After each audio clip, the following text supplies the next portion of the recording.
Hello YouTube, this is Mahadev the Thunder Wizard, and I'd like to continue to expand on what we were talking about yesterday, about the idea that our three-dimensional universe, according to some of the most recent understandings of physics, is saying that we may very well be inside a black hole.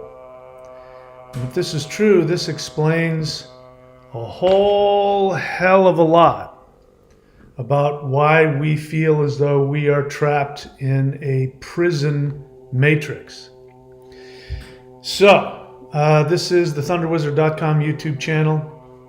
And on this channel, I do my best to cut through the garbage, get straight to the truth, and to share with you practical techniques that will allow you to achieve your greatest happiness, and to share with you what I'm doing to escape. Like you, I am seeking to escape this 3D prison matrix. Not because I'm trying to be an escapist, but because it has become evident to me that the third dimension has reached the end of its lifespan.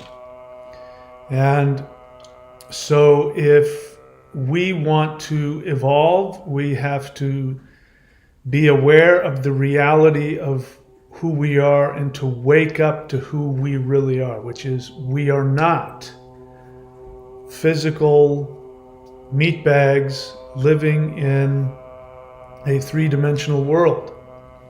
We are infinite beings of light, of consciousness. We are, in fact, deities. We are deities who have chosen to come into a three-dimensional virtual reality projection that has as much reality as a movie on your TV screen. Instead of two-dimensional, it's three-dimensional. It's a three-dimensional screen, and this is where you live.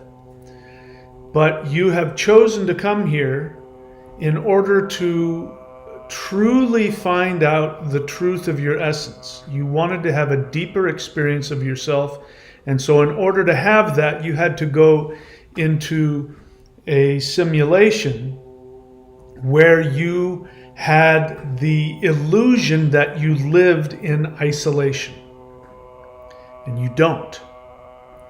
But if you understand how black holes work, then it starts to make sense that we, in fact, are living in a black hole. And the good news is that this experiment of 3D human reality has come to an end. The universe and all of the conscious beings, including you, who had a part in creating this simulation and wanting to learn from it, the universe has come to the conclusion that the three-dimensional Earth simulated reality experiment has achieved all of the things it's going to achieve, and now it's time to bring this experiment to an end. And so that means that 3D as we know it is going to cease to exist. And as strange as this sounds, because we live in this illusion, you know, if you're in a dream and you really believe the dream is reality, and somebody has the ability to come inside your dream and say, hey, you're dreaming, this isn't real, you're not going to believe it. Everything in you is going to work to keep you in the dream. And so we have to go against that, which is to do something that's never been done before in the history of the human race, except for people who have had near-death experiences. Those are the only people who have been able to do what we now have the ability to do, which is to wake up from this dream, from inside of the dream. That's really all that enlightenment is. Enlightenment is not about achieving anything. I wish we could get rid of that word, achieving enlightenment, because it it's devaluing. It means that you're not worthy of it. You have to work for it in order to get it. And it's like salvation. It's something outside of you that somebody or you have to work for in order to earn it. And all that has to happen is you have to just simply wake up to the reality of who you are. Remember who you are. And as we talked about yesterday, this isn't my belief because it came to me and I thought this was a good idea. This is the result of research as well as my meditations, my interactions with what I believe to be higher dimensional beings have made it clear that we are in this kind of scenario where we are already in the process of Earth is beginning to split into two different realities. One, which is sinking into an even deeper, more isolated, trapped, three-dimensional false reality. And a second Earth, which is shifting up to a higher level of sort of a hybrid of 3D and 5D, where we can live in an even more real feeling, living, beautiful, three-dimensional experience, but we will have 5D abilities. And just saying that, I hear myself say that and it sounds so ridiculous because I haven't achieved that yet. I have not been able to go and achieve that. I've seen glimpses of it. I've been given glimpses of it, but I haven't actually achieved it. So it's very hard to believe. The interesting thing about this interdimensional meditation, which if you're not familiar with, you can find on thunderwizard.com. There's also free guided interdimensional meditations on this channel. And those meditations are are designed to give you a portal so that you can connect to higher dimensional energies. This has been easier for some people than others, and it gives you an idea that if it's a challenging experience where you don't seem to be having any success, it's probably because you're very well conditioned into the three-dimensional experience. And the first thing I learned is that when I started doing it, I was actually successful every time, but my 3D mind would gaslight me out of it. And so even though as I sit here looking out my window, looking at the forest and looking at the houses, and this seems as real as it can get. And but I'm getting messages, and other people have gotten messages that no, this isn't. Not only is this not a real reality, we are in a dream, and the dream is going to shift.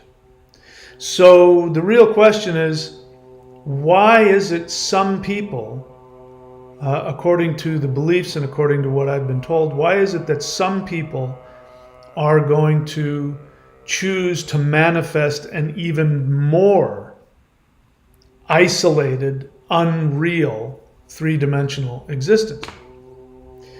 And one of the things that helps me understand this is this idea that we are inside of a black hole. Again, that's not coming from me, that's coming from scientists who don't believe in any of the spiritual part of it. They don't believe in the ascension. They don't believe in any of that. But just by observing and doing their calculations and whatever, they're starting to hypothesize that our 3D universe is in fact inside of a black hole. So one of the things that has really confused me about this, because look, I came into this a year ago, not knowing anything about any of this, even though I was a spiritual teacher, even though I did shamanism and I, had out-of-body experiences and all of that. I explained those experiences in a certain way that sort of aligned with my understanding of 3D reality. And I sort of saw them as kind of unreal, but, spiritually helpful, which is kind of what people do. Oh, well, that's an interesting experience. Well, does that help you spiritually? What people mean by that is spiritually means in quotes. Does it help you feel better about yourself? And I have videos of me saying, I don't care if it's real or not. I only care if my life gets better, which is still true. I'm only interested in having a better life. But now it's become to the point where it seems as though these beings want me to believe that this is literal. Excuse me, not this, but that this is... Why do I keep doing that? That this is literal. That literally 2 Earths are going to appear. Now, we might even come to the conclusion that there are already multiple Earths. I myself experienced a Sasquatch, and I know that they are not 3-dimensional beings. The 2 most frightening experiences of my life were the time that I didn't realize that I was doing CE5 meditation, but I spent, I don't know, a couple weeks or a month before I took a trip into the Sierra Nevada wilderness alone. And I had wanted to see a Bigfoot, and so I meditated. And in my meditations, I actually reached out and I said, hey, if you guys are out there, I'd love to meet you. Not knowing if any of that was going to work. I just, what have I got to lose? And sure enough, one showed up. And it was not what I expected. And it was the most frightening experience of my life. Because when that being, which stood just outside of my camp, just after the sun had gone down and it was twilight, this being screamed. And I have a video on my channel, you can go watch it. This being screamed. And the energy that came from that vocalization was not part of our reality. And it went through me.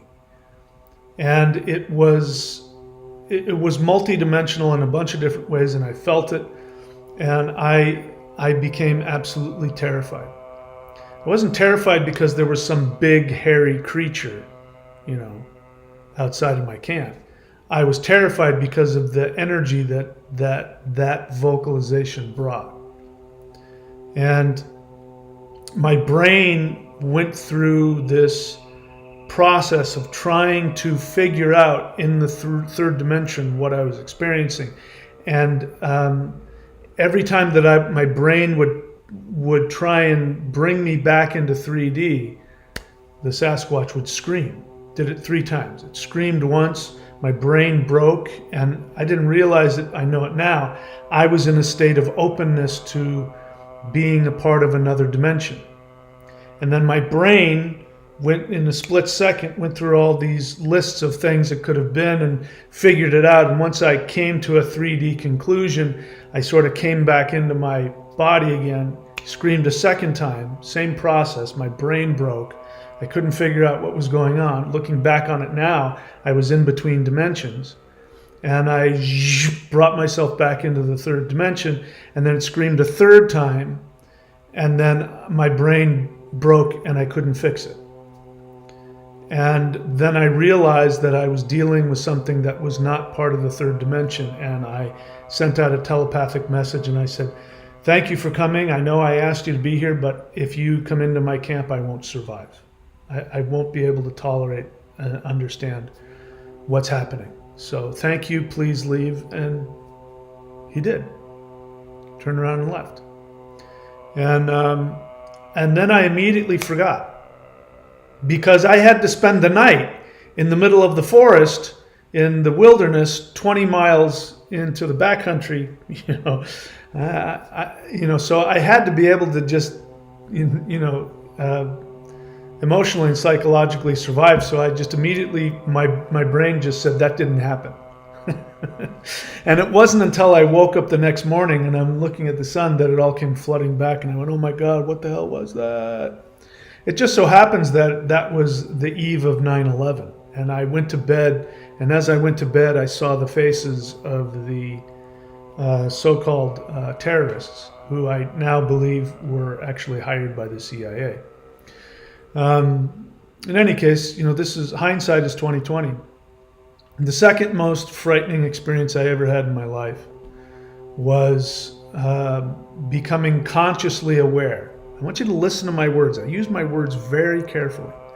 The second most frightening experience of my life is when I became consciously aware that I was, in fact, in physical contact with a higher dimensional being that was not only not part of my dimension, but was not from Earth. And that awareness, when that awareness became undeniably clear, once again my brain broke and I was frightened. The same kind of fear I had with the Sasquatch, and for the same reasons. The truth of the matter is, looking back on, Sasquatch is a pretty scary thing, so, just in and of itself. But the ET experience, there was actually nothing frightening or negative about it. It was a healing experience. The energy was very powerful and heart empowering, and I had a lot of emotional breakthroughs because of the intensity of the healing power of that being. But just the awareness, the 3D awareness that right now, even though I can't see him, but I can see him telepathically, there's a giant 7-foot mantis being, and he's got his finger on my crown chakra, and I flipped out. And you can see it on the video I've got when I became an extraterrestrial. So why am I sharing this? I'm sort of opening up your dimensional awareness, because there might be multiple Earths and already here, and Sasquatch is able to go back and forth between his world and ours. I believe that human beings and Sasquatches are, at one time were both on planet Earth, and I believe Sasquatch is in the archaeological record known as Gigantopithecus. We have very scant bones that, when you look at it, you realize this is an enormous ape. And he's at least 7 feet, 9 feet tall. Some people want to say that is the Neanderthals. And I appreciate people's instinct, which is trying to find something in our past to connect it to. But Neanderthals were here with human beings, just 30, 40,000 years ago. So and they were shorter than humans. Yes, they were more muscular, but they were physically shorter, and they weren't Sasquatch. Sasquatch is a 7-foot to 9-foot ape being, but I believe that humans and Sasquatches were, from a same ancestor that split off. And Sasquatch evolved to be far more spiritually aware. They're still like us. They're still, smart monkeys. But they went the path of spirituality in terms of their connection and their awareness to spirit and earth. That's what happened when they started to gain more and more awareness. Whereas humans went the path of the intellect. And that is what the intellect is what created the third dimension that we live in now. These are all things that I became aware of decades ago, but I didn't really know what to do with it. I wrote a movie about it and didn't do anything with it. But now that I've got higher dimensional beings that I talk to on a daily basis who tell me these things, and I'm not the only one. There are other people who are having interactions with these same beings, and they're coming to some of these same conclusions. But there's the explanation that really helped me was when people were telling me about there's two Earths, one's going to go higher and the one's going to go lower, and some people are going to choose to go into the lower 3D and some are going to choose to go to the higher 3D. I really resisted that for a bunch of reasons I've already talked about, because I just don't like the idea of everybody not making it. And so then some ETs came to me one night and told me in a way that I've already shared about, that no, this is true. There's two earths that are splitting apart. And I still didn't like that. So I went back into meditation and I asked for somebody to come and explain it to me. Explain to me how this is. And the explanation was that you're right in that there's one earth, but the earth herself is a 5-dimensional being. And what's going to happen is the sun, which we now have a new sun which is a white sun instead of a yellow sun. We used to have a yellow sun when I was a kid. It's now white. But the sun that we have now is going to begin sending higher vibrational energy and light to us, which is going to hit the earth, and the light is going to, like a prism, is going to split into a bunch of different colors. And the two colors right next to each other are going to be the lower 3D and the higher 3D earth. But the being said, you're right, your instinct is right. There's one earth, but it's a 5-dimensional being.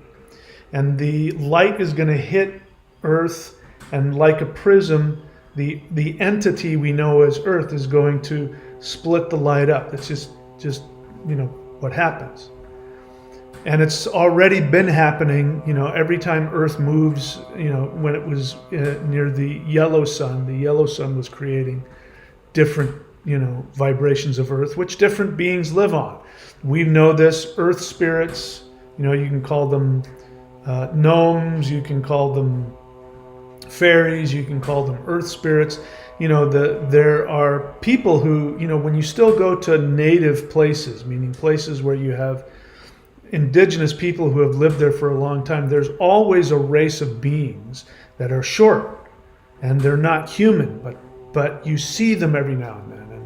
And I was watching something, and the guy was talking about, I've seen numerous of them, but one guy, he's a military guy, and he was out there on an Indian reservation with somebody that he knew, and he went out on a walk, and there was this little being, this little humanoid being that was following him around, and he was trying to say, hey, I'm just here on a walk. And he did something to try and scare it away, and he said the being walked into the mountainside, just disappeared into the mountainside.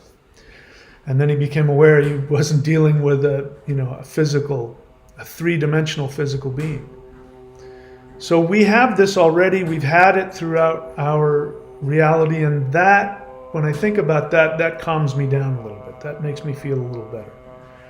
And so, like I said, a lot of people want to think that Neanderthals are Sasquatch, but that's just simply because they haven't done enough research to understand that, no, there were beings millions of years ago. There were hominid beings, 2-legged, human-like creatures covered in hair that were 7 feet, 9 feet tall, that were walking around at the same time the humans were growing into modern humans, and they just split off in another directions. Neanderthals, I believe, are different. I think it's possible that Neanderthals were a humanoid being that went underneath into a lower dimensional vibration, and they're probably still there. I don't wish them any ill will. I'm sure they're fine wherever they are, but that happened at the same time that something that is like what is happening now. There was an incursion event where the electromagnetic field of the Earth was weakening and shifting, and there was an increase in solar radiation, and so you had the exact same scenario that we have right now. We have the sun going through a solar maximum, and that started just last year, and it's going to last until at least 2025. And so each time that the sun releases these coronal mass ejections and these solar flares and the solar storms that hit the Earth is getting bombarded with this higher vibrational energy, and the prism of planet Earth, which is in a higher dimension, it fractals this light out, and we are shifting. And so our Earth is kind of in this middle state between a lower 3D and a higher 5D, and we can see that by the behavior of the people on this planet. And it's really interesting to watch the narrative completely crumbling. Completely, totally crumbling. The things that they tried to tell us for the past 2 years, it's comical now. Even on YouTube, there's so many, doctors and, everybody's just taught. Even people who were really into it are saying, yeah, this thing never worked. It's never gonna work. They've gotten rid of all of that. But, and now we can see the deep state, which does exist. I didn't think it did, but it does. They are working very hard to try and find ways to get control, and they're losing every which way you look at it. And people are waking up like popcorn. People are coming out of, on both sides of the racist divide. People on both sides of the racist divide are realizing, hey, this whole racism thing is nonsense. Slavery is not, it wasn't what we were told. Christians, I was just watching a really interesting interview with somebody who had similar experience as me, who was a born-again Christian, who continued to do the research and came to the realization that Christianity was made up. It was made up by the Roman elite in order to control the earth. And so when you talk about the deep state, you can't distinguish them from Christians. And in fact, when you talk to people, Dr. Greer talks about this. He's talked with a lot of, deep state royalty, and they'll say that they're trying to get Jesus to come back. They're trying to create World War III so Jesus will come back. So this whole Jesus thing was all about the Roman Empire. And the Roman Empire today is the worldwide international corporate conglomerate that runs everything, tells the World Health Organization what to say, tells governments what to say, owns all the military, owns all the banks. So we're seeing this happening in our society. Our human beings are starting to split into two. And I'm thinking it's similar to when humans split off from Neanderthals. And before that, when pre-humans split off from Gigantopithecus. And we went down a lower notch and they went up a higher notch. So now we've got an opportunity to create a new Earth, a new 5D Earth. So how do we do that? So if we look back here, I've got a couple of things I want to share with you. But if we look at here at this picture, I tried to find something that showed what I was thinking about. So the event horizon of a black hole. Let's take a look at the event horizon of a black hole. So this picture is really interesting. This picture looks like a ball with a hat on and a belt, right? That's what you think you're looking at. But actually what you're looking at here is the black hole is sucking in so much light with all this gravity that you see this disk, which is dust and gas and things like that, which is orbiting at great speeds around this event horizon of the black hole. So this is stuff that eventually will be pulled into the black hole, but right now it's orbiting around it very fast, and so it's releasing a lot of light and radiation. But the thing on top that looks like the hat is actually behind it. So in other words, you can't see through it, you can't see into it, but it's bending all of the light around it so that it creates this illusion. And same with the light you see underneath it. The light underneath it is from behind. So it takes a three-dimensional aspect and turns it into something two-dimensional. I want you to hold on to that. The black holes that we're looking at, what they show us is they show us a two-dimensional version of something that's happening in 3D. Because that thing that's over the top there, you see the belt around it in front, and then you see that thing going over the top of it. Thing going over the top of it is the other end of this. But it's been flipped up like that because of the lensing, the gravitational lensing of the light, because light can't go through it and can't come out of it. So it bends it around over the top. So you can see what's behind it by looking on top of the thing and underneath it. And, again, just the idea of a black hole is so strange to our mind. I've seen this everywhere. People will ask, because I started wanting to know, because I want to know, the event horizon, is it two-dimensional? Is it just this two-dimensional flat thing? Or is it like a ball? What is it? And people would ask, how thick? What's the thickness? And people would then say, oh, it's 350 million light years wide. And I'm like, that's not what he just asked you. People can't even think of black holes in a three-dimensional way. So I'm giving you this analogy because we live in a three-dimensional, according to scientists, our three-dimensional reality is we're inside of a black hole. So that means anything outside of our dimension can't communicate with us. Not because they don't want to communicate or because it's not there. It's just simply impossible for us to see and experience it, because inside a black hole, once you get past the event horizon, nothing gets out and you'll never make it out. If you were to go into a black hole and you would survive, assuming you survived, and you decided to change your mind and go back out, you would head back towards where you just came from, and you would never get to the door. It's like the door would just keep running away from you. You would get further and further away from it, no matter how fast you went trying to get out back that event horizon. And this is the experience we have in the third dimension. We experience reality as though we're isolated and we're trapped. This is why people believe that they are forced to reincarnate into a 3D prison matrix, because that's what it feels like. And they're almost 100% accurate. The only thing that they misunderstand is they believe that something outside of them did it to them.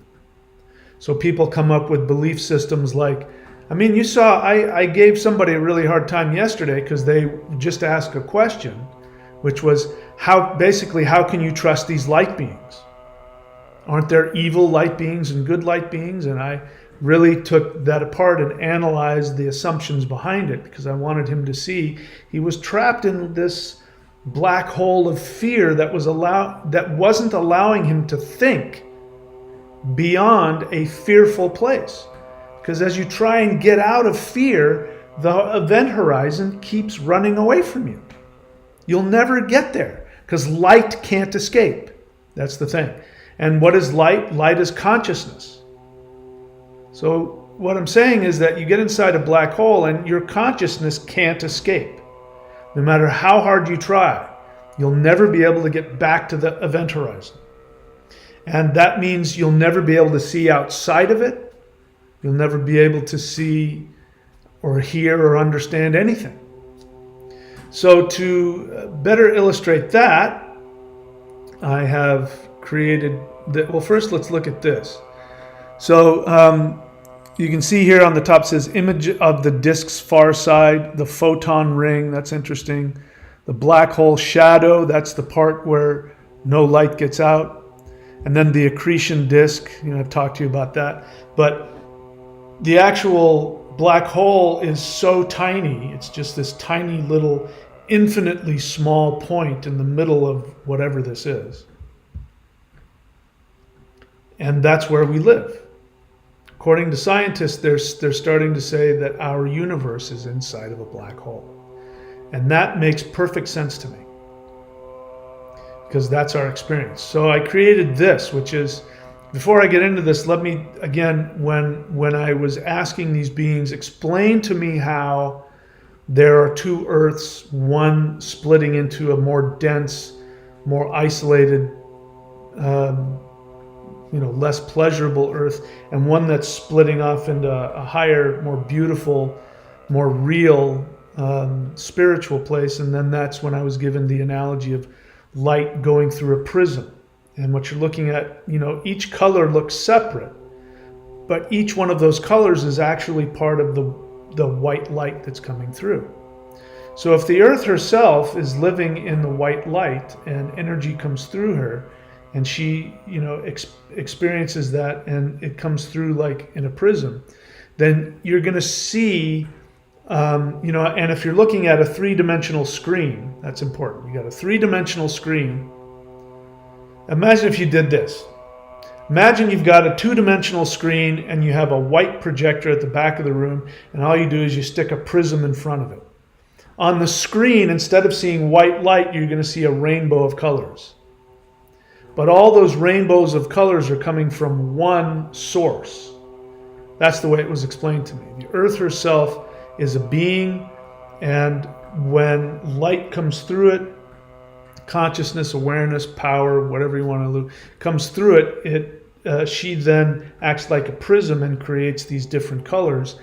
And what determines which color you land on is your attention, your intention, your thoughts, and your assumptions, and the actions that come from that.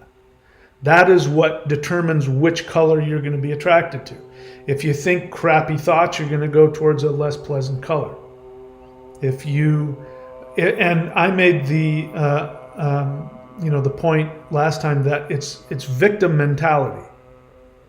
Victim mentality is what will pull you into the black hole. The black hole itself is victim mentality. That's why I am so harsh with people who really want to hold on to a victim mentality. They really want to believe false beings of light are trying to trap you and steal, because I'll say it again. If you are here on Earth because some higher, more powerful being tricked you into reincarnating so that they could feed off of you, then you are screwed. There is no hope. Because if something more powerful than you, in a higher dimension, if you want to know what it's like in a higher dimension, higher dimensional beings can see you, they can hear you, they can hear your thoughts, they can feel all of your feelings, they can see your life from birth to death, they can intervene at any point in time and space, they can be in multiple places in multiple times simultaneously. And if a being that had that kind of power was intent on trapping you and feeding off of you, there is literally nothing you could do. You would be incapable of ever freeing yourself. So why people want to hold on to these beliefs and self-righteously argue with me when I say, no, you chose to be here.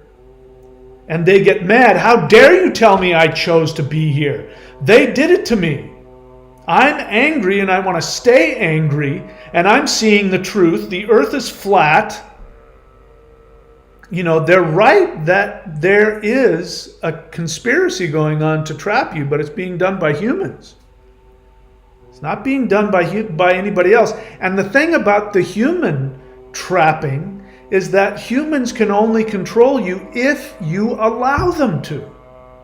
And the only reason you would allow them to control you is if you had been hypnotized by your own self-devaluating victim mentality in order to be accepted. Because what the people who want to tell you that false beings of light are trapping and controlling you in this prison matrix, what they don't want to tell you is that, well, at least I'm not alone. Any attention is better than no attention, because what's worse than that is being completely alone in the universe.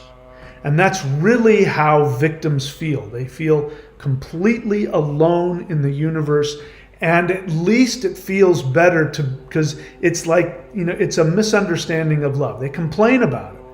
People who end up in, and I'm one of them. I've ended up in, a couple of relationships like this myself, where you end up with really destructive, narcissistic people. You choose that because it is, if you've been traumatized, it is the closest thing to love you'll ever understand. Because at least somebody's there. At least the abuse means you're not alone. But the reason why people who end up, the reason why super empaths always end up with narcissists is because if they get out of those relationships, they'll be left by themselves. And then the black hole of isolation will start to close in around them. And that's intolerable. So what do? They seek out another narcissist, because then at least they're not alone.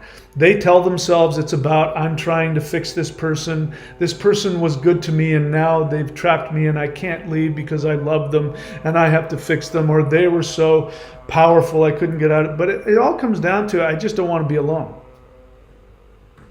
And this again is a black hole.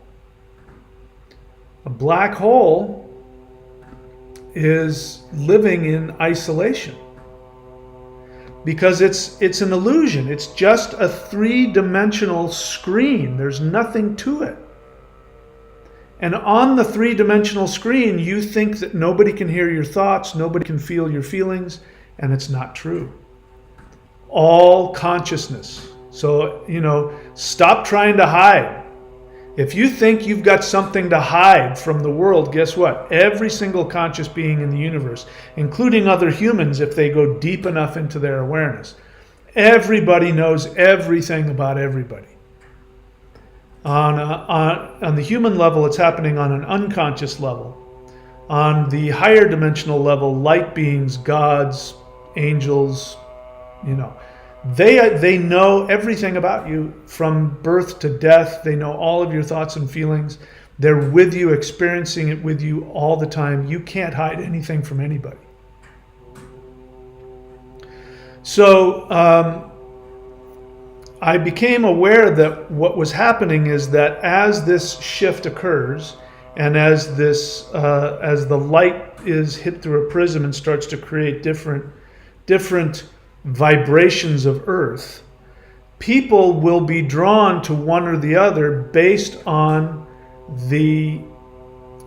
their goal, their choice. So let me be clear about something. This has nothing to do about feeling happy, about feeling good, about feeling loving. It doesn't have anything to do with what we consider to be righteous. Okay, so you could be the worst being in the universe. You could have the worst thoughts. You could be full of hate and rage and murder and every evil thing you can think of. You can be filled with all of those thoughts and feelings and desires. But that doesn't necessitate where you go. What necessitates where you go is if you choose to attach yourself to that. If you choose to attach yourself to that, you'll immediately be pulled in to the black hole of your own self-victimization. And you will want to create that. The thing about people who suffer from narcissistic psychological issues is that they don't want to heal. They think they do. They might tell you that they do. But if you show them the truth about themselves, they will run away from it. Look at alcoholics and drug addicts. How many people addicted to things have you known who will say, I'm addicted, but what am I going to do? I'm not hurting anybody else. Or they say, I can quit whenever I want. Well, then why don't you? Well, because I don't want to. Even though I'm homeless and I can't get a job and I'm sick. Oh no, I want to do this to myself. I know what I'm doing. No, that's holding on to a false belief that this narcissistic abuse is going to heal you. It's going to protect you. So Do you get that? The black hole is like the event horizon of a black hole. Once you get past it, you can't get out of it. That's what happens when we choose to take action on all of those negative 3D feelings and desires. So if you take action on the feeling that you're no good, you hate other people, you want to abuse people. I mean, look at thieves. The assumption of a thief is they don't believe that they will ever be given what they need by the universe. Because if they believed that the universe would give them what they want, it's a lot easier to just accept the universe giving you what you want. So if you don't believe that, then your only option is to steal from others. The assumption is that the universe loves those people but doesn't love me, but damn it, I'm going to get mine, so I'm going to steal it from them. That's all that theft is. It comes from an assumption that the universe won't give you what you need. Because it's a lot of work to steal from other people. You got to hide, you've got to lie. I mean, all of that energy going in to conceal something, which again, you can't ever conceal anything. When you're inside of a black hole, you think you're concealing it, but all the beings outside of the black hole can see into you. But you can't, your light can't escape, so you can't see out. No matter how much you try to reach out of your isolation, you never can. The event horizon is always running away from you. All the time.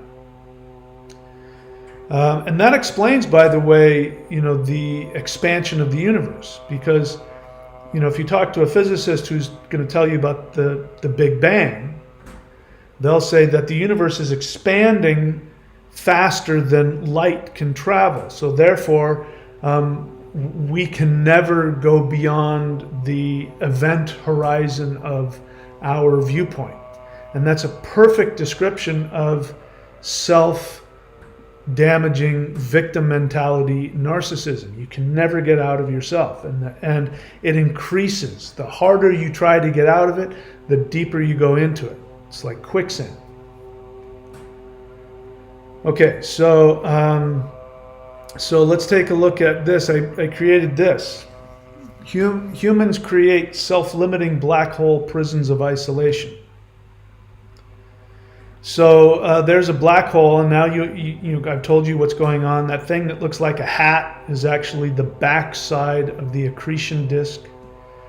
And inside of the black hole itself, which is the person, is this isolated self where there is no love. So let me be clear on something.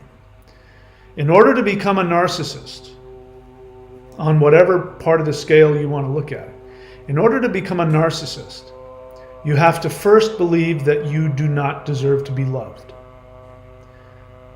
Pick any of your worst, criminals, warlords, tyrants, serial killers, people you've been with, parents, spouses, abusive, destructive people.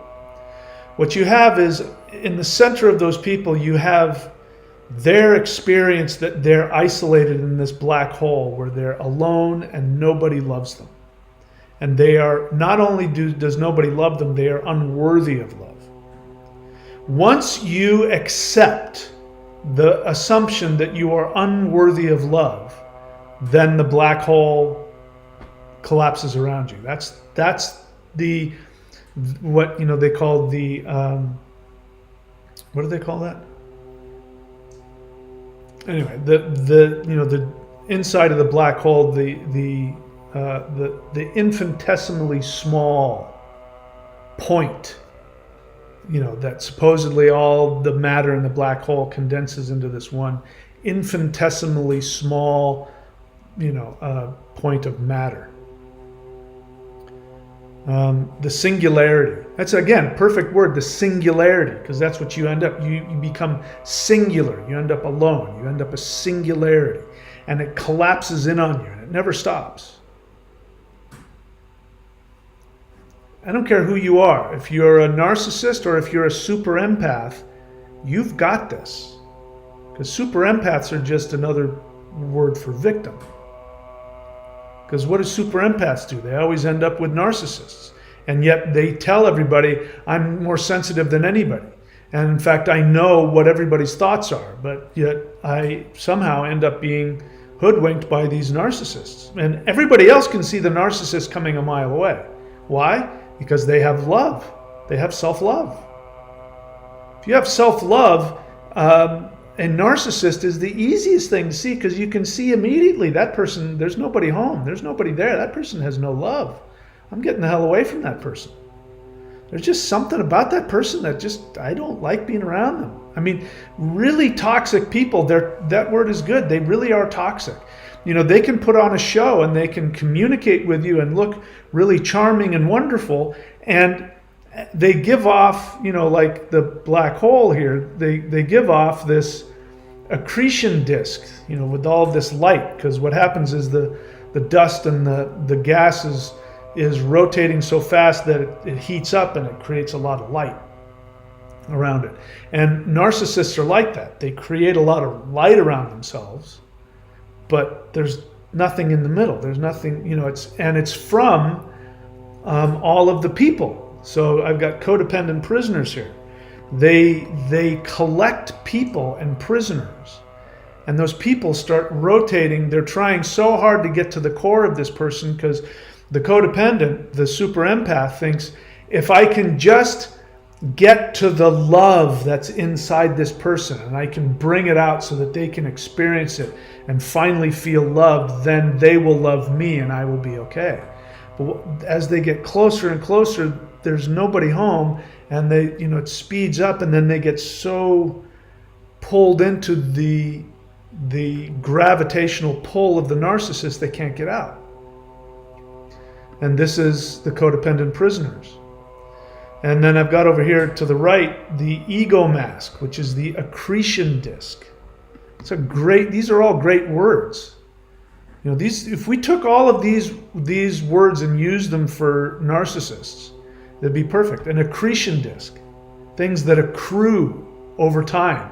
It's like stuff that just gets pulled into their gravity well and just accrues. It's an accretion disk.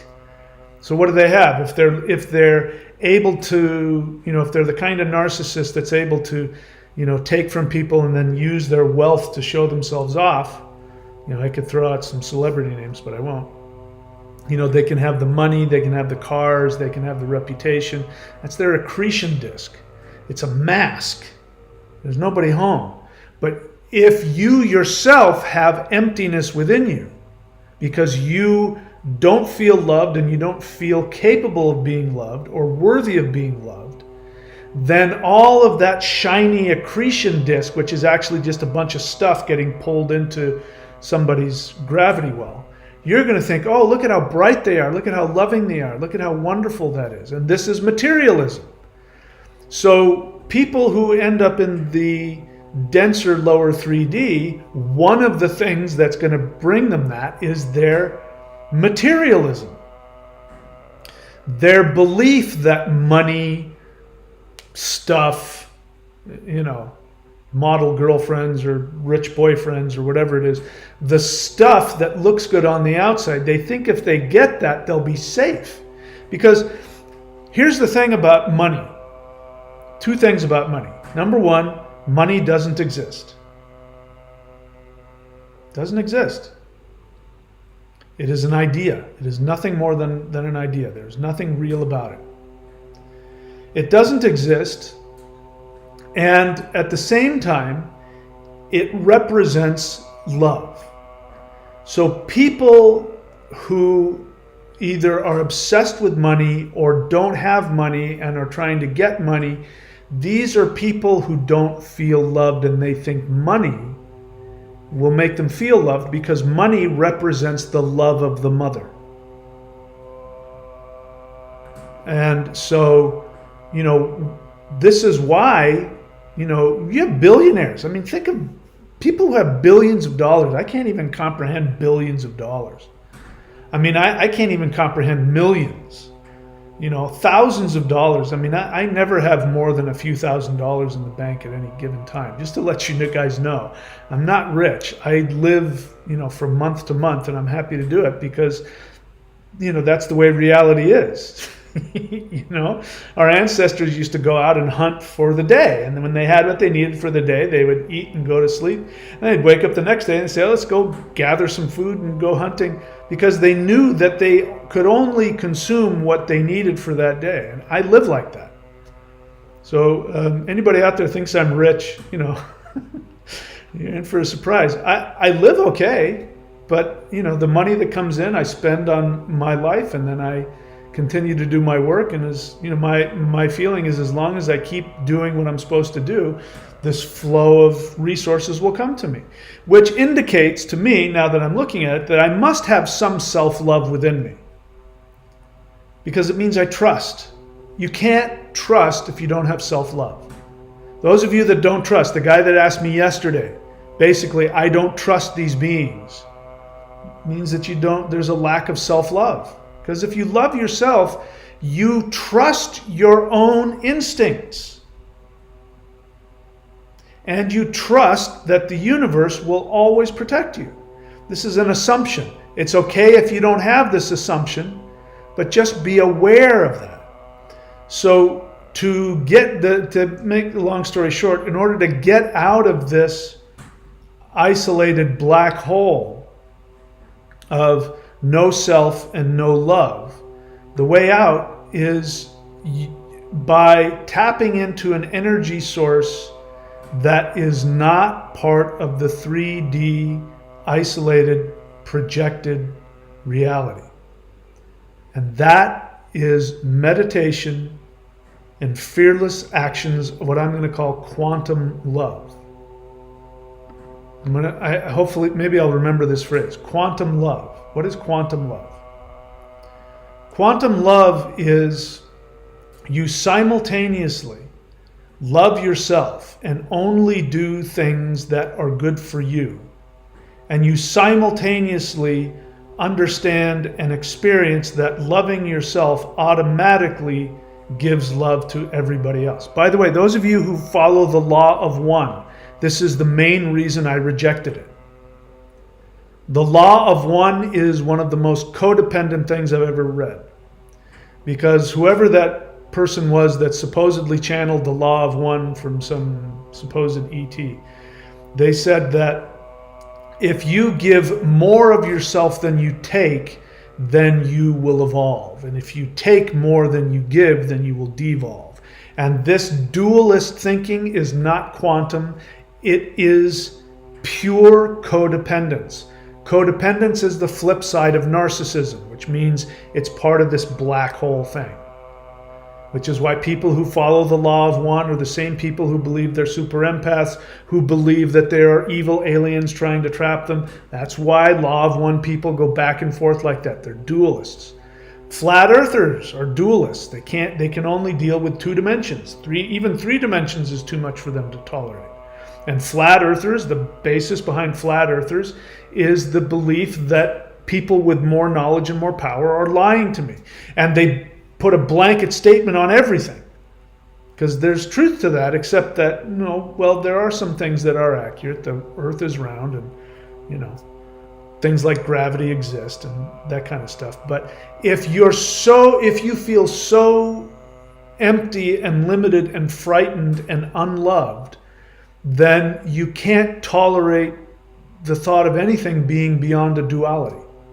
So the symbolism is perfect.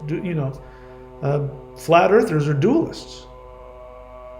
I'm saying we are trapped in the 3rd dimension, which is even that. 3 dimensions is just a flimsy little projection from 5D. So we've got to go from 3 to 5. The reason why we go to 5 is because the 4th dimension is time. So people asked me that yesterday. Why don't we go from, again, you read all this stuff going from the 3rd dimension to the 4th dimension. People are pulling stuff out of their a-hole. And everybody's doing their best, but that's why we've got so many beliefs about what's going on. But we can't go to the 4th dimension because the 4th dimension is time. So when you escape the third dimension, you also escape the limitations of linear time, which is the fourth dimension, and then you're in the fifth. So the only way out is to tap into a higher dimensional energy source. In other words, look at it this way. Think of a two-dimensional screen, and then think of the light that goes through the film, that passes through the film and then gets projected onto the screen. Those of you who are old enough to know how projectors work. That light is the fifth dimension. So we want to get, the only way out of the third dimension is to get access to that fifth dimensional light, that full spectrum of light. And the thing is, you cannot do that with your third dimensional tools. Your intellect is your third dimensional tool, trying to think your way out of it. A lot of people, this is why I tell people, you can't just watch my channel, because even the third dimension is a dimension of action. And if you can't put all of that great thinking into action, then it's all just mindless, pointless two-dimensional thinking. This is why I tell people not to smoke weed, not to intake THC, because THC will get you stuck in your intellect. And you'll get so high on all of that intellectualization because it diverts you away from your feelings. And your feelings are the things that are trying to attach you to your heart. If you have trauma, it is understandable you want to escape the pain of your trauma. But your trauma is trying to get you back to your heart. And the way to get back to your heart is not to run away from the traumatic feelings, but by facing them, feeling them, and working through them.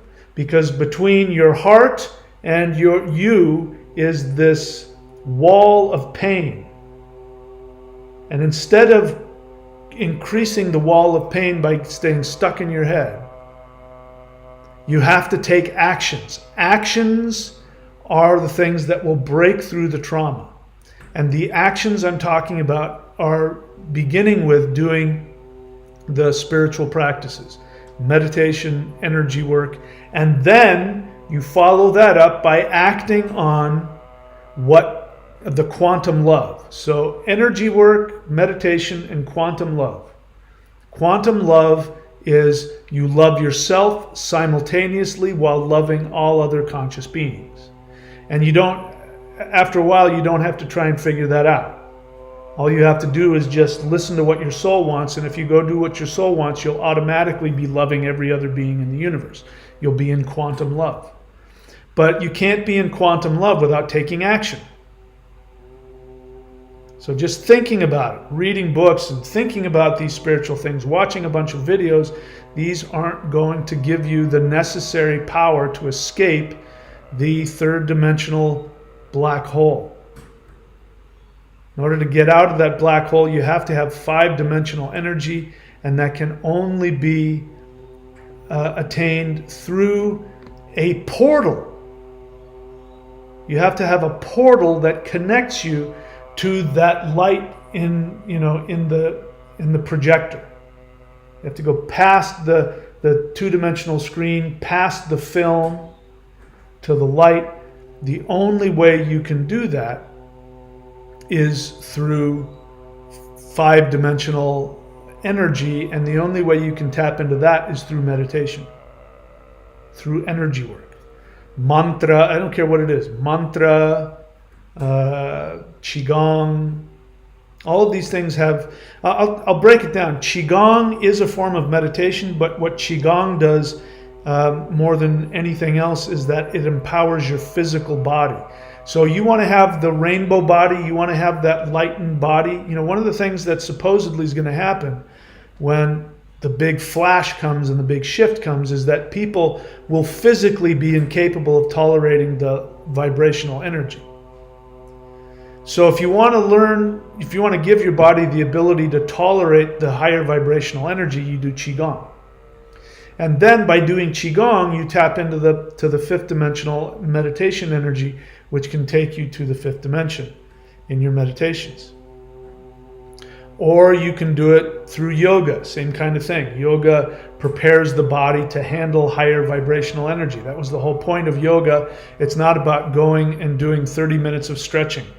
Every yoga studio you see, look at Yogananda. His name, Yogananda, he's a yogi. Yoga means union. But look at Yogananda. He was a pretty porky guy. He was not your typical svelte yogis, because yoga means union. And back then, in the 20s and 30s, yoga wasn't a word used for doing stretches. It was a word for unity, being united with the infinite. And so when he talked about yoga, he meant meditation. Because that guy obviously was he was no Olympic athlete. Anyway, I got distracted. So that's why I offer all these things: the free stuff, the subscription stuff, is because if you give your body the ability to vibrate on a higher level, then when the energy hits, you'll be able to handle it. You'll be able to shift into another dimension. You'll be able to shift into that higher space. And you can do mantra meditation. Mantra meditation, same thing. You can't empty your steady your mind and empty your mind. Great, you can do mantra meditation. Interdimensional meditation is, I think, the next step in meditation. Because for the first time in history, we have higher dimensional beings that are willing to do something that was against the rules before, which is they will tear open the dimensional barrier and grab you and help pull you towards them. And they couldn't do that before because it was against the rules. But because, the edict has come down, whatever the powers are that have made this decision, they have said the third dimensional Earth experiment is over.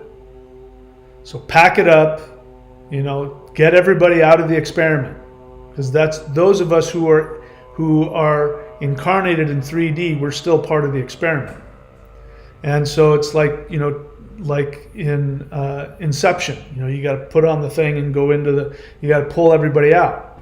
You got to wake them up and pull them out of the dream. And so that's what the extraterrestrial beings are doing, which is, by the way, as you know, extraterrestrials are not aliens. Aliens are humans. Those beings that abduct and experiment, those are humans. They're not extraterrestrials. All of the extraterrestrials who are coming to Earth are from higher dimensions. Simply, the way you know that is because it would be impossible for them to make the trip going light speed. Even if they could go light speed, they wouldn't make it to Earth. So we're talking about beings that have the ability to go faster than the speed of light, and the only way you can do that is if you're from a higher dimension. So these are higher dimensional beings, as I've said before. If you are in a higher dimension, it is impossible to have predatory feelings. You cannot have hate or anger or fear or envy or any of the things that would be necessary of an evil being that wants to do you harm. So in a higher dimension, they can't do that. So by definition, every extra higher dimensional being from extraterrestrial beings is your friend. That and the fact that they are you. They have been humans before. You have been extraterrestrials before. You know them. They know you. You just don't remember them. So when up until now, we saw them as angels. We saw them as as angels or elves or the fae or whatever whatever word you want to use. Ascended masters. The really ancient people called them the ancestors.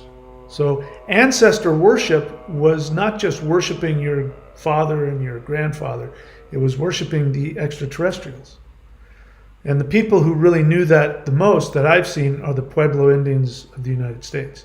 They had a pure understanding of who these beings were, which is why they kept their religion secret up until now.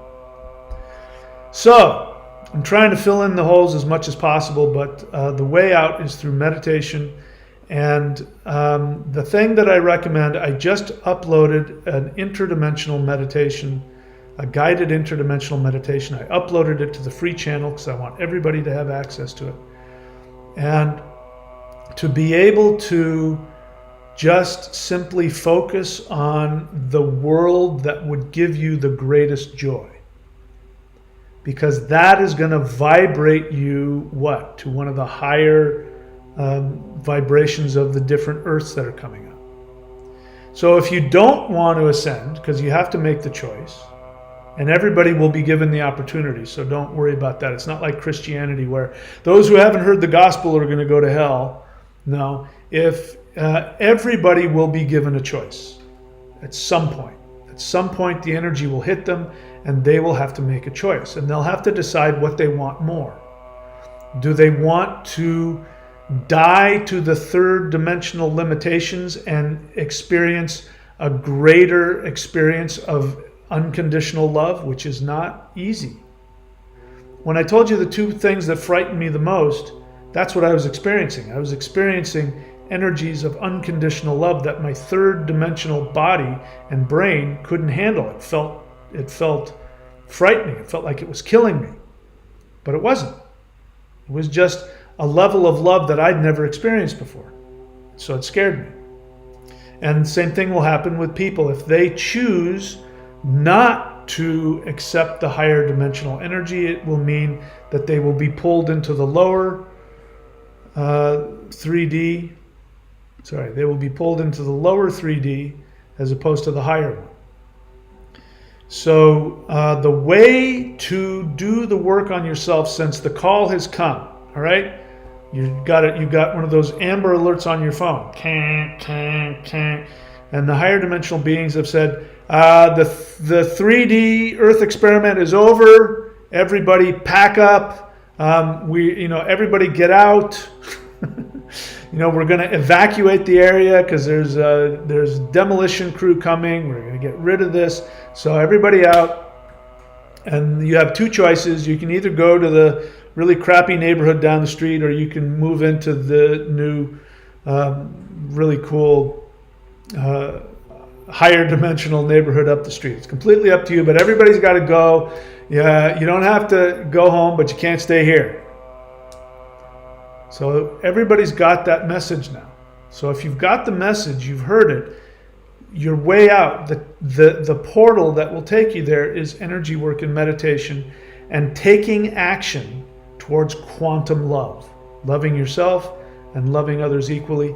And this is something you may have to learn, because not everybody who's lived in that narcissism knows how to love themselves or love others. So that's why you need friends, you need mentors, you need teachers, you need gurus, you need therapists, 12-step programs. Find something, connect with something, share your dark, gross feelings, act on quantum love. All right, I think I covered all of my bases here. So I'm happy to take questions if there are any. A question is you write the word question in all caps and then you write your question. And I'm also interested in seeing your feeling. If you write the word feeling and share a feeling, again, a feeling is not an opinion. A feeling must include an emotion. I mean, even yesterday, people would say honest feeling, and then they would put their opinion down. And I'd say that's not a feeling. You haven't mentioned one emotion there. So an emotion is I'm happy, I'm sad, I'm angry, I'm scared, I'm excited. It's an emotion. So you have to at least put that in there so we know what you're talking about. It's a skill. We live in a society, people really don't know how to communicate their feelings. They attach their feelings to judgments. Somebody judged the hell out of me once, and I said, you haven't even figured out how to write a feeling. He said, what are you talking about? My feelings, I can write whatever. It's okay for me to have this feeling. And I didn't continue talking with the guy, but I thought to myself, it's not a feeling, it's a judgment. But you have a lot of feelings attached to things. You have feelings attached to judgments. to opinions, to observations, but those aren't feelings. And so we conflate the two. That's why people think they're being really loving when they give unsolicited advice, because they have a lot of feelings connected to the advice, and they have a lot of feelings connected to the judgments and the projections. And so they think they're sharing their feelings, and all they're doing is they're acting from their feelings as opposed to talking about them. All right. TT, question. TT, I would really like for you to pay more attention. You've been on the channel long enough. What do I say? Write the word question in all caps. What are the two most important things? That's right. Pay attention and put effort. TT, question. Does 3rd and 5D correspond to the 9 worlds of Yggdrasil? I don't understand the question. I mean, I don't even know where you're trying to go with that.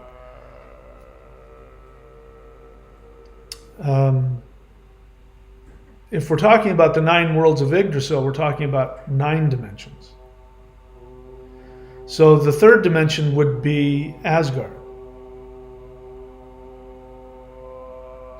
So I kind of like your question, but it's you're not going down a very fruitful path of thinking. A lot of intellectualization there. But anyway, thanks for the question. Paul Kupari, honest feeling, black hole distorting the timeline continuum. That's not a feeling. What emotion? There's no emotion in there. Paul Kupari, question. Is Hollywood showing us facts from fiction? In what regard? People, you have to give me context. All of Hollywood? Come on. And you say, okay, you give me some. You say a movie called Continuum came out in 2012 about a cop from 27/7 raised to dry. I don't know. I haven't seen it, so I can't respond. Again, Paul, it kind of says that I think this is your opinion. You think that movie may represent, and I'm okay with your opinion, but I don't know that it's really the kind of question that I want. What is a question again? A question is you're asking me something that you think I might have the answer to that you don't. Questions like, what are your thoughts on, and do you think this thing I'm going to say now, do you think it's true, is not a question. That's, you're trying to get me to co-sign your opinion, and I have no problem with you having opinions, but that's not really a question.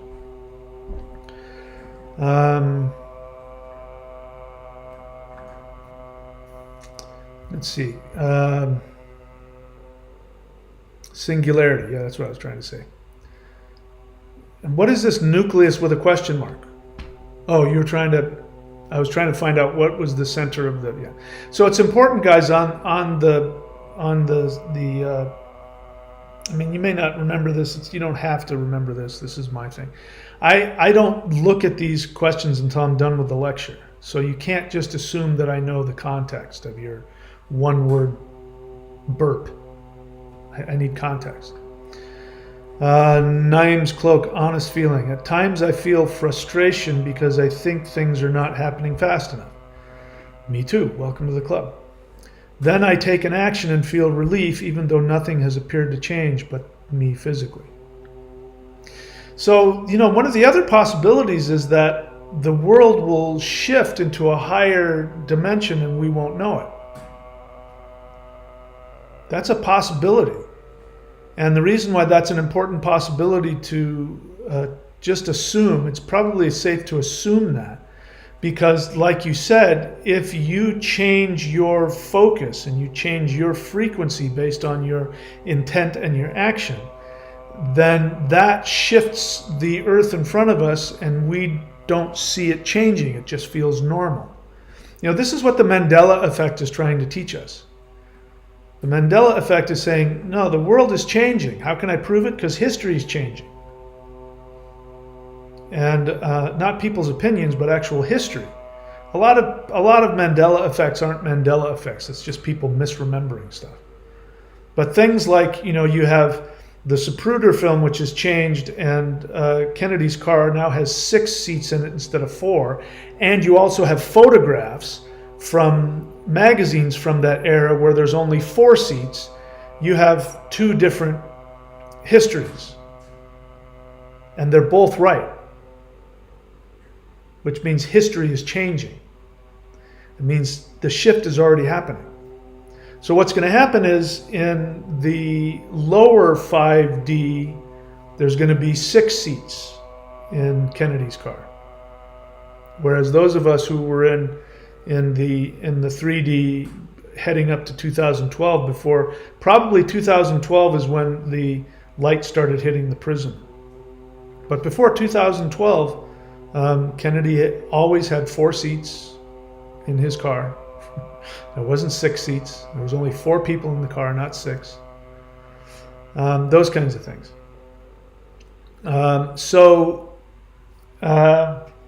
It's good to just assume that that's probably what's going to happen, because what will happen is when you shift, your history will shift, and you won't know that, let's say right now there's, let's say, for example, there was this big ugly thing out in front of my front yard.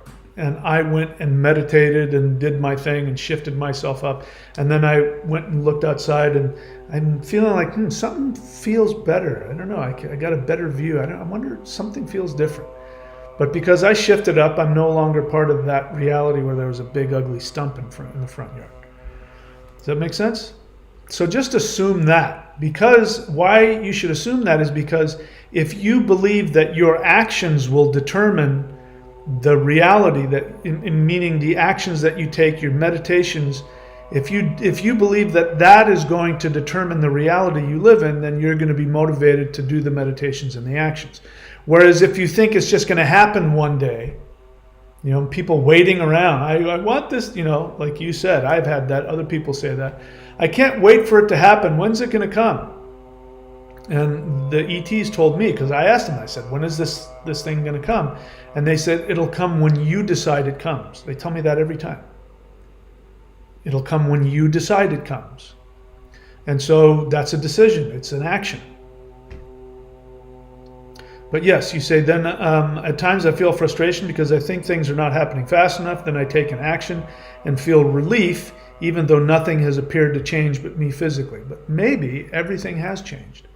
There's been things that have happened. I should probably do more live stream meditations with you guys, because when I've done that, literally things that will shift overnight, like the ability to be unvaccinated and get on a plane and go to Australia, that literally changed in one night.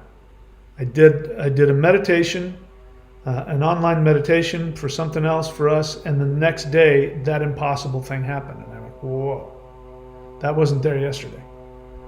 And it was a big deal. The United States just now,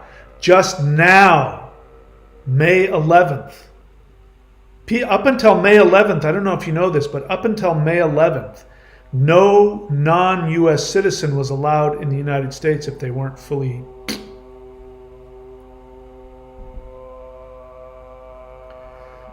Let's see. All right, that's not a question or a feeling. Thundra, honest feeling. I feel sad that some people have been so traumatized that they can never love themselves. And then I feel self-directed anger for finding my own self-love.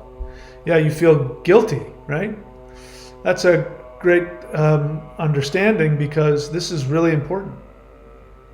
I'll tell you this, the reason people are going to stay in 3D, even if their conscious decision is because they want the money. By the way, I've become less and less materialistic. And it's almost like, sometimes I laugh when I go to the store and I tap my plastic card, and then this little thing comes up and says, oh, I paid for something. Really? How did that happen? A bunch of ones and zeros went back and forth from some other place to some other place, and that means I paid for something? Even if I pull out dollar bills and give it to somebody, that piece of paper, especially here in Australia because it's made out of plastic, it just feels like monopoly money. It's just fake. There's nothing there. It's just a symbol. And it's getting to the point now where, if I could get away with it, I just wouldn't. Just out of, being nice to people, I give them money, but it doesn't mean anything. I'm getting less and less attached. The more interdimensional meditation I do, the whole idea of it is silly. So people will choose to go to the lower 3D because they believe if they go to 5D, they'll be killing their parents. This is all on an unconscious level, meaning they're completely unaware that that's what they think is happening. But why is that? Because as infants, we came to learn that our parents were our survival. That's why infants love parents so much. They love and worship their parents because their parents are their survival. And so if your parent is traumatized and is narcissistic, your parent will teach you, sometimes outrightly, but at the very least on an energetic level, they will teach you, your lovability to me comes from if you do what I want. So your value becomes, this is codependence, your value becomes based on what you do for other people. And you will start to believe that it is your responsibility to keep your traumatized parents alive. That's why, if you want to know why kids never leave home, that's why. My brother was one. My brother never left home. And when my mom finally passed away, he didn't go, oh, okay, now I'm going to go live my life. He ended up homeless. And he wouldn't get off the street. Because in his unconscious mind, he didn't know this consciously, but in his unconscious mind, he felt if he did something for himself that it would kill his mother. Because she kept him there. I mean, I watched, she kept him. She guilted him into staying there. She would do all kinds of manipulative things to keep him from leaving home. And he never did. It's one of the reasons he hated me. And thankfully, he made life so miserable for me, I had to leave home. So I'm grateful to him. He was one of the reasons that helped me become self-sufficient. But that's why people will stay in the lower 3D, is because unconsciously they will feel guilty. And I've experienced this from the very first experience with higher dimensional beings. One of the first feelings I started having was that I was betraying the human race. And I'm grateful that I was conscious of that, because if you're not conscious of that, what does that feeling turn into? I'm going to tell you, because many of you have this feeling. The feeling of I'm betraying the human race, when it is in the unconscious mind, gets expressed as higher beings of light are trying to keep me here. False beings of light want to trap me in 3D. I believe the earth is flat.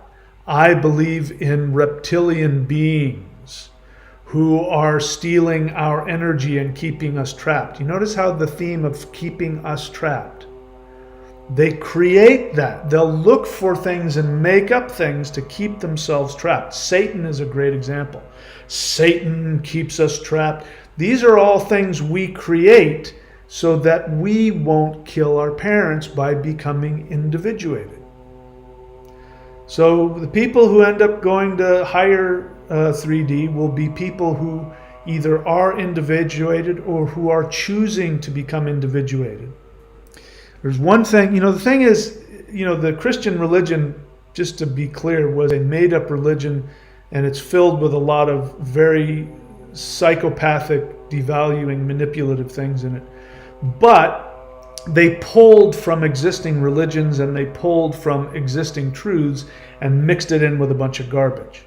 But sometimes the truth comes out and you can't get rid of it. One of them is something that Jesus supposedly said. I'm sure they stole it from some rabbi or some other teacher, because that's what they did. All of Jesus' sayings they stole from other teachers that were around and shoved them together and gave it to this guy named Jesus, which never existed.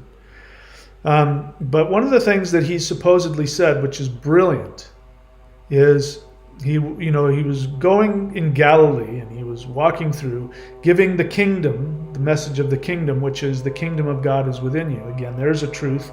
Pull that out of that. If you can take it, tear it out of Jesus's hand, who he stole it from somebody else. If you can pull that out and swallow it and see it for what it is, it's great. Kingdom of God is within you because you're God. But as he was going through supposedly giving the message of the kingdom, He was gathering followers, and a very faithful Jewish man came out of his house, and he said, "Teacher, I want to come with you. Let me bury my parents first." And Jesus said, "Let the dead bury themselves. If you want to follow me, you have to be willing to abandon your mother, your father, your sister, your brother. You're going to have to abandon everything if you want to follow me." And it says, and hearing this, the man became very sad and turned around and went back in, meaning he didn't go with him. Now, you have to understand that in that context, it is Jewish law, especially 2,000 years ago. 2,000 years ago, it was Jewish law. You had to bury your parents within 24 hours because they're going to rot. They didn't have mortuaries like they do now.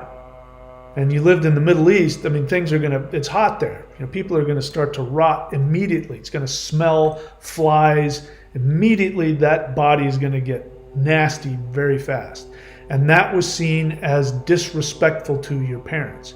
The last thing you want to do in Jewish, and it's still true today, the last thing you want to do in a Jewish household is disrespect your parents. So for Jesus to say, let your parents' body sit there in your house and rot until flies and maggots crawl around it and everybody in the village smells it, because that's what he was saying. That's how revolutionary that thought was.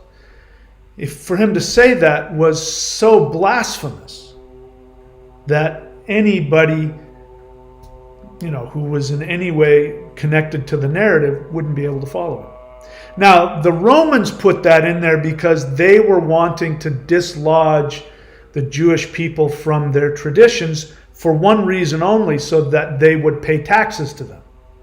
I want you to realize that. The whole Christian religion had one end, which was to disrupt and disconnect the Jewish people from their own traditions so that they would pay taxes to the Roman government. The rest of the world bought into Christianity because they also said, let's take all of the religions that are popular now. We got to deal with this Jewish thing, so we'll make him a Jewish guy.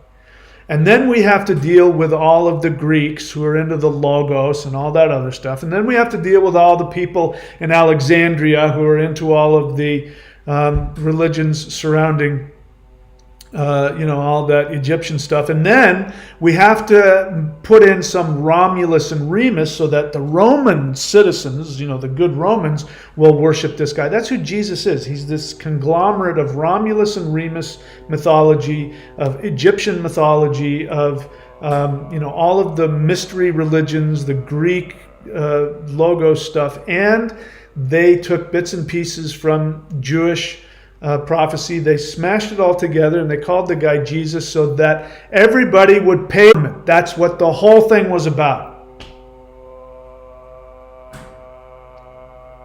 And so for Jesus to say, let the dead bury themselves. He didn't say let your parents bury them. He said the dead. They're already dead. They're nothing. So if you're going to shift to 5D, just like in that little scripture, you have to be willing to psychologically murder your parents. Not physically. You're not here to cause physical harm to anybody.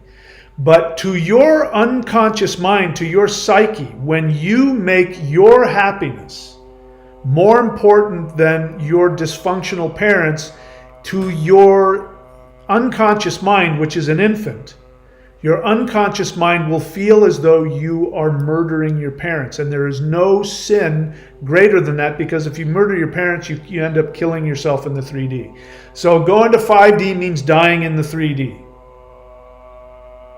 Now, the truth is, parents, if they really love you, when you individuate, they applaud. My parents didn't do that. My mom didn't do that, which is why my brother, if he's still alive, I don't think he is, but that's why my brother ended up homeless at age 65. All right. Let's see what else.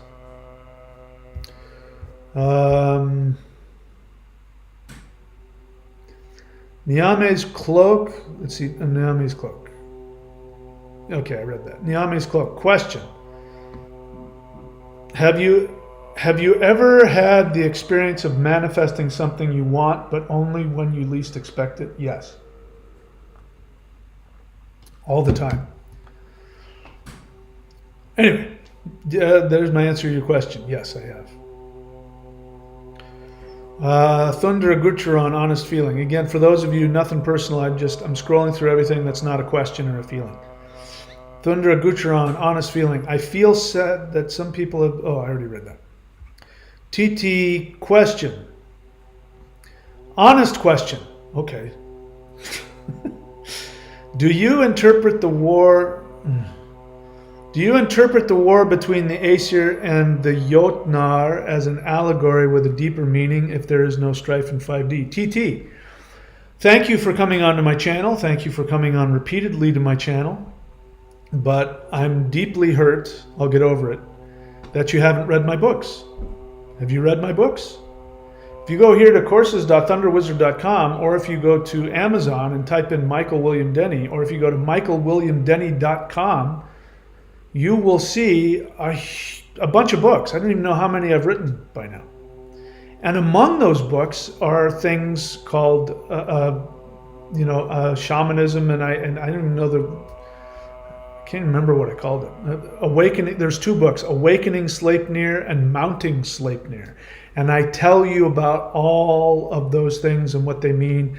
I've got videos in the Shamanism Mastery series. I've got old videos on this channel where I'm very clear about all that. So welcome to the channel. I encourage you to do some digging and some, the easiest thing to do if you want access to all that is to become a subscriber to the Warrior 90-Day Lightning Qigong, because you'll have access to the Mastery of Shamanism, and to just read my books. It's real simple. And then you'll know.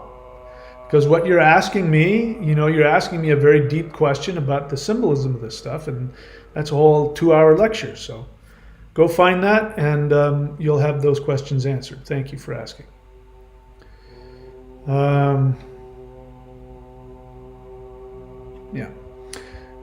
But no, just to tell you right off the bat, you're already making a distinction between the Aesir and the Jotnar, which is two-dimensional, and I can already tell you don't know who the giants really are by your question. So do some research and you'll know what I think. Ria Sunshine question: how do I get that black hole chart? Do the exact same thing I did.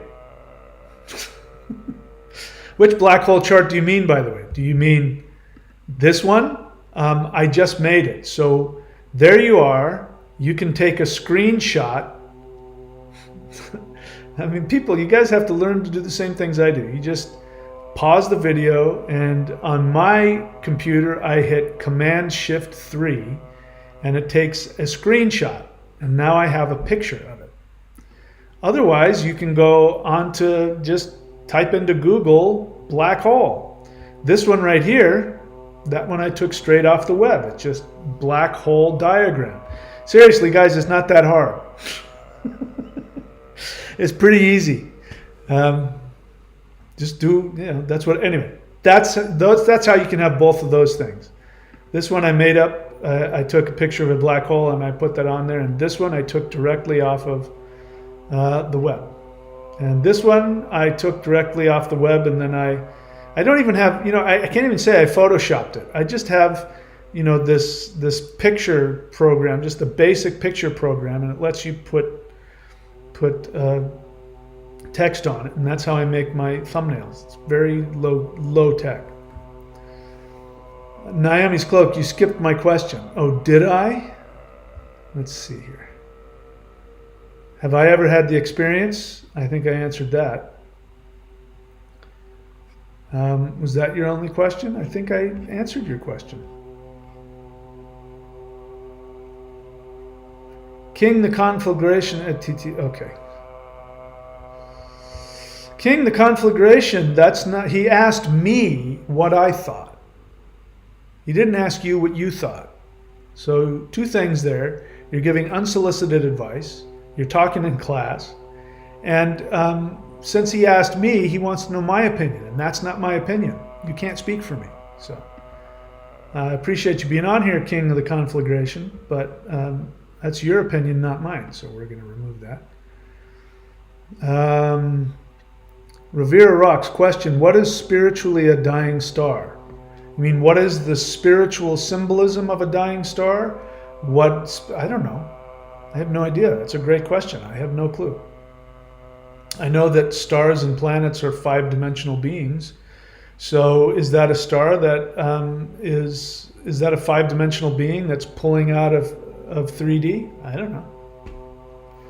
I don't know. Why do you want to know is the question I have. Rivera Rocks, Rovik's question, I know we are completely souls, but I also know it's connected to the DNA. What is connected to the DNA? You also know what is connected to the DNA. Your soul? How do you know that? Who told you that? And why are you telling me? If it's a question, why are you telling me? I haven't said that. So why are you giving this to me as a fact and shoving it down my throat? Because I haven't finished. You're going to give me a conclusion, and I'm probably not going to share that conclusion, but you want me to, so that I'll co-sign what it is that perhaps you believe. Again, this is an example of giving your opinion under the guise of a question. You say, I know we are completely souls, but I also know it's connected to the DNA. What happens to people that for some reason their DNA gets negatively affected spiritually? So Rivera Rovics, I think I have already suggested that you get some counseling. Don't take this personally, but the bottom line of all that is that you got some major victim mentality behind this question. Because everything I teach is that you have control over everything, which means you have control over your DNA. You don't want me to believe that. You want me to co-sign that your DNA is something you don't have control over because it was something that happened to you because your parents or a curse or something like that. But this has been proven, not only spiritually but scientifically. You can take two people who are identical twins, who at birth have the same DNA. And one person will make choices based on victim mentality. And another person, the other one, will make choices based on having control over their reality and choosing to stay in quantum love. And by the time they're both in their middle ages, you can look at their DNA and their DNA is completely different. Your choices affect your DNA. So stop trying to get me to think that DNA isn't you and that's something outside of you. For people who some reason, it's not me, it's some other reason outside of me, my DNA gets negatively affected spiritually. You really want me to believe you're a victim, and you're not. This is why you need counseling.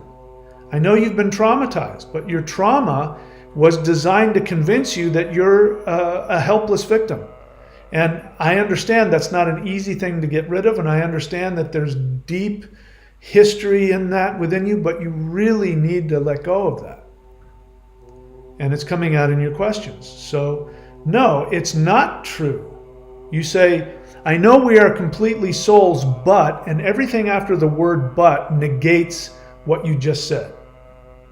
If you believe that we are completely souls, then there's no but.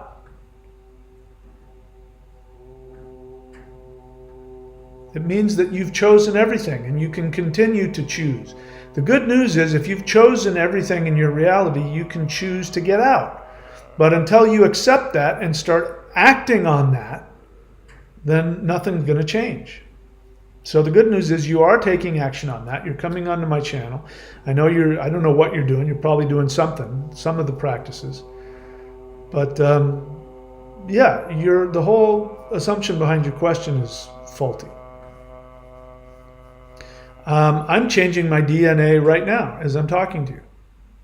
I change my DNA every time I go surfing, every time I meditate, every time I go to the gym, every time I face painful feelings and I work through them, every time I talk to my therapist, every time I work with a client, I'm changing my DNA. Every time somebody indulges in self-pity and takes negative actions like gets high or gets drunk or, smokes some cigarettes or something like that to deal with their negative feelings, they're changing their DNA. So you don't want to change your DNA negatively? Good. You can go ahead and turn it around in the other direction. But you first have to accept that you have complete authority over your reality, even though it may not feel like it right now. So it means you got to drop the victim mentality. And it's great that you ask these questions, because now you know I'm going to reveal to you whenever you are coming from your assumptions that you're a helpless victim, I'm going to point it out to you. So as long as you can continue to hear that and maybe start taking my suggestions, guys, if you want what I have, you have to do what I do. And all of the things that I put in links, all of the things in the 90-day challenge, all of the things in my books, all of the free meditations, these are all things that either I have done or I'm still doing. So if you want what I have, you got to do what I do. Thundra, honest feeling. I feel much less pain within me after you answered my question. Oh, good. I don't remember what I said, but I'm glad that I helped. She says, I thank you for everything. I feel so much more free.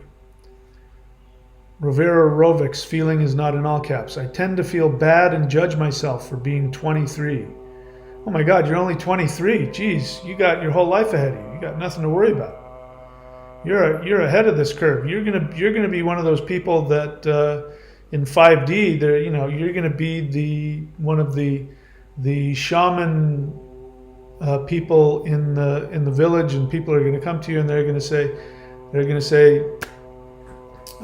spiritual master Rovera Rovix, tell us what it was like in 3D. And you'll say, oh, back in 3D. And there was this guy named Mahadeva, and he used to really give me a hard time. And so you're only 23 and you still live with your dad, but your brother, my brother stayed until he was really old. So that's not unusual to be 23 and still live with your dad. But I'm also here to tell you, you can leave. Just make the decision that you're going to leave. If you make that decision and you make the decision you're going to be on your own, and I don't know what your dad is like or his impact on you, but if you make the decision that you're going to be on your own, you're going to be self-sufficient, the universe will provide you with whatever you need, whether it's a job or something. So if you want to leave, you can. Here's the thing about feeling bad. Feeling bad. The only reason to complain about anything is to get yourself to take action on it. Complaining without action is meaningless. It's just a waste of time. It's a waste of energy. So you're complaining about it, which is good. So now you have an opportunity to change it. And this is true for everybody listening to me. If you're in a tough place, you're having a hard time, you're in a lot of pain, and at the very least you hear me talk about what I do. If I'm complaining about something and I catch myself complaining about it, I then take an action to change it, or I accept it. Those are the only two options. So when you're in a tough place and you're in a lot of pain, or you need to make a decision, or you're afraid, all you have to do is just think of me. And my energy will be there. I'm not trying to say I will consciously be traveling to you. I'm just saying the idea of me. I'm somebody who has been where many of you are, and I've chosen to make very challenging, different decisions, and it's put me where I'm at, which is in a much better place than I was. And if you want what I have, you can do what I do. And when you're scared and when you're confused and you've got a choice in front of you, you just think, if Mahadeva can do it, I can do it. Because it's true. If I can do it, anybody can do it.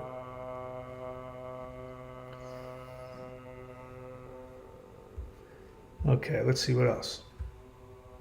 Okay, those aren't feelings, Rovera. None of those things are feeling, Rovera. Those last three. After you said, I tend to feel bad and judge myself. That was a feeling. The other three things you said after that aren't feelings. You have a lot of feelings attached to those opinions, but they're not feelings. What else? Sophia Palumbo, feeling. I feel saddened that the collective has suffered the patriarchal era and feel joy that we are moving to a new, higher consciousness. Very good. I feel those same things. All right, I don't see anything else, so I guess we're done. Yeah? All right, so you know the drill. I've showed you where to go. All of these links are here, thunderwizard.com, Warrior 90-Day Lightning Qigong. Subscribe. For the amount of a video game, you can get the most powerful energy practice on the planet, and you can unsubscribe whenever you want. Excuse me. If you're very serious or if you're really struggling, you can join the, give me a second here. You can join the 6-phase ascension process apprenticeship. Go to thunderwizard.com and subscribe to the 6-month ascension apprenticeship program, and I will take you personally through the 6 steps of how I did that. It's important that you stay focused, that it's not going to be a normal apprenticeship where we go back and forth and I ask you what's going on in your life. It's going to be you taking notes and following direction for 6 months. You can unsubscribe after the first month if you don't like it. My books, Interdimensional Revolution and Extra Terrestrials Are Coming to Earth, you can find Amazon, Kindle, and Audible, or michaelwilliamdenny.com. Interdimensional meditation, there's free interdimensional meditations on the channel. Learn how to search within the channel. And you can also get the other guided meditations on the 90-Day Lightning Qigong, where I go a couple steps further and I guide you through some of the things that I do in my interdimensional meditations. What else? Rovira, question. What do you consider angel numbers to be? I consider them to be whatever helps you. If you see angel numbers 1111, 20, 222, if you see those and you believe that those are signs from higher dimensional beings, then in those moments, every time you see those numbers, stop, remind yourself, this is higher dimensions telling me I have complete control over my destiny. And then in that moment, ask for the strength to take quantum action. There's my answer to that question.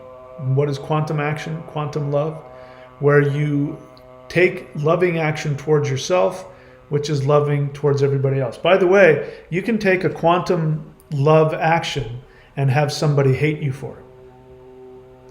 If you are, let's say you're in a destructive relationship with somebody who's abusive to you, and you end that relationship, and you say to that person, I'm leaving you, I love you, but this is damaging to me, and so I'm going to leave.